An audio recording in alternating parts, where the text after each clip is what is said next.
10-year-old reconditioning kit with very well used. I got the number 1, put on a little bit of the cream. So I do number 1 all around, concentrate on getting the edges because of the odd shape.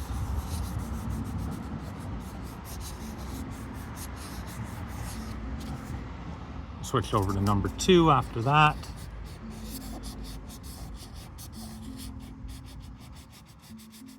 Getting the center done was easy, but it's still foggy around the sides. So I'm concentrating on the edges. And then I got the power tool one.